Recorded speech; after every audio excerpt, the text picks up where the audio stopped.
Hoje apresentada pela minha amiga Mara Almeida, tá? A partir das 5 da tarde. Vamos falar agora sobre um assunto que tem causado preocupação em todo o país, o aumento no número de casos de dengue. A Secretaria de Estado da Saúde está investigando 5 óbitos que se enquadram em suspeitas de casos de dengue aqui em Alagoas. 2 casos aconteceram na cidade de União dos Palmares e outros 3 aqui na capital Maceió, Santana do Mundaú e Viçosa. Quem conversa com a gente aqui no estúdio é o Paulo Protásio. Já tive a oportunidade em vários momentos, né, Paulo? Muito obrigado, inclusive, por estar aqui conosco.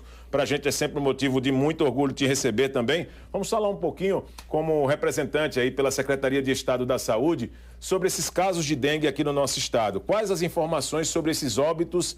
E eles são suspeitas de fato de dengue, é isso mesmo? Sim, tem 5 óbitos em investigação. Lamentavelmente, nós temos já um óbito confirmado por dengue, né, pelos especialistas da Secretaria de Estado, os infectologistas, que a partir do momento, né, que fazem todas as análises, descartam todos os outros agravos, e aí nós temos realmente um óbito no estado de Alagoas por vírus dengue.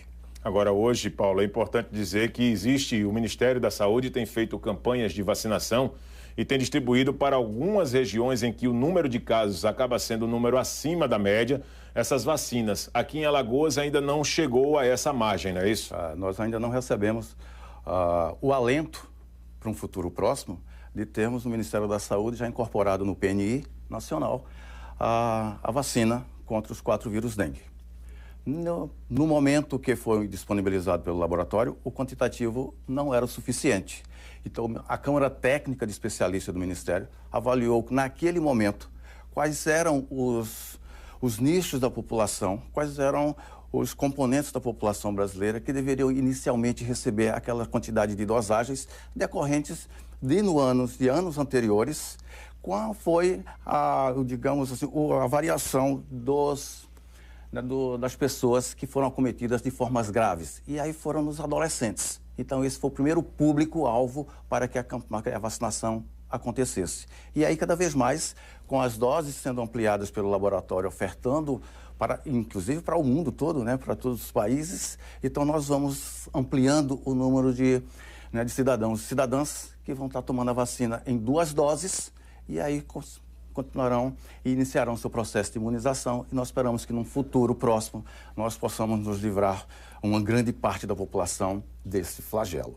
E não vou ficar em cima do muro, não. Torço que isso realmente aconteça o mais breve possível para o estado de Alagoas, para a segurança da nossa população.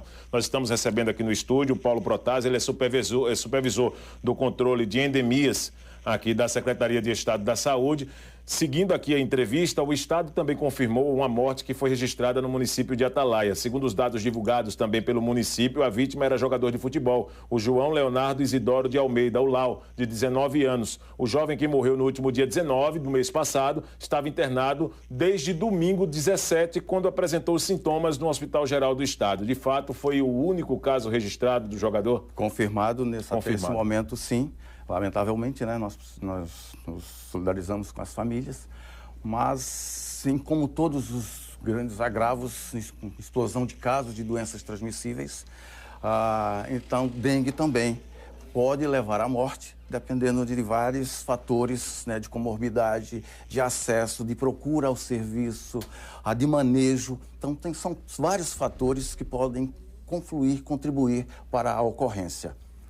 Qual a melhor forma da população se proteger? Por mais que exista campanhas, eu era menino, vi algumas campanhas falando evitar que a água acumulada, esse tipo de situação que poderíamos colocar, por exemplo, cloro, poderíamos também colocar substâncias ali naquele momento, mas trazendo para essa realidade de hoje, qual é a melhor maneira, Paulo, que você recomenda para o nosso telespectador internauta da população se proteger dessa proliferação do mosquito Aedes aegypti, que é o vetor do mosquito da dengue? Para a nossa realidade, nós já temos a presença do Aedes aegypti e a circulação dos vírus há 40 anos. Então, um vírus, depois outro. Então, nós temos 4 sorotipos e todos eles estão ocorrendo no país. E esse momento, no Brasil, exacerbou-se de uma forma tal porque vários fatores contribuíram. Então, a elevação das temperaturas, mesmo para nós no Nordeste, em todos os outros locais, os 4 vírus circulando ao mesmo tempo, encontram um nicho da população muito grande, vulnerável. Outrora, um vírus circulava na região sudeste, centro-oeste, depois vinha para o nordeste, era um vírus. E aí, naquele momento, se encontrava uma população que já teve esse episódio, ela estava imune. Nesse momento, não. Então, os vários fatores, inclusive a resiliência do Aedes aegypti. Essa espécie, esse mosquito, ele é fantástico. Só para se ter uma ideia, os ovos que as fêmeas depositaram lá no ano passado, há um ano atrás, começamos agora no estado de Alagoas as nossas chuvas. Então, um depósito, um recipiente, por menor que seja, uma tampa de garrafa, um sapato velho lá no quintal, uma calha que está obstruída, os depósitos de água de consumo humano, de uso doméstico, então, elevou o nível dos reservatórios, porque choveu bastante, e aí você tem as chuvas e a temperatura volta quente, sol, então isso faz com que, elevando-se, os ovos eclodam. E aí você tem uma nova... Então, isso eu estou falando. As fêmeas depositaram os ovos há um ano atrás. Então, de um ano para cá, as temperaturas nossas de 30 graus, os ovos resistem à dessecação. Elevou-se o nível da água, eles eclodem, tornam-se viáveis, tornam-se as larvas ou as cabeças de prego, como nós falamos, como as pessoas conhecem, e depois tem um ciclo evolutivo e tem uma forma adulta. E aí, todo o ciclo recomeça-se. Então, e as fêmeas precisam alimentar-se de sangue para a maturação dos ovos.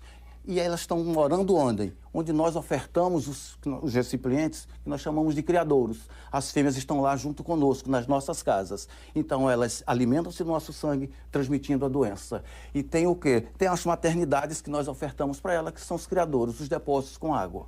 Então, para reduzirmos o número de pessoas a adoecer, eu preciso reduzir a população de mosquitos. Esse é fato. E só o setor saúde não consegue. Então, precisamos da responsabilidade ambiental de cada indivíduo, de cada cidadão. É unirmos-nos com um único propósito. Certo. Reduzir a população dos mosquitos, evitando os criadouros destampados, que aquelas fêmeas precisam de água. E a água com oxigênio que nós ofertamos.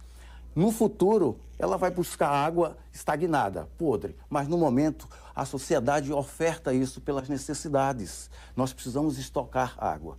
70% dos focos dos mosquitos estão dentro das nossas casas porque nós nos encontramos em recipientes de água de consumo humano.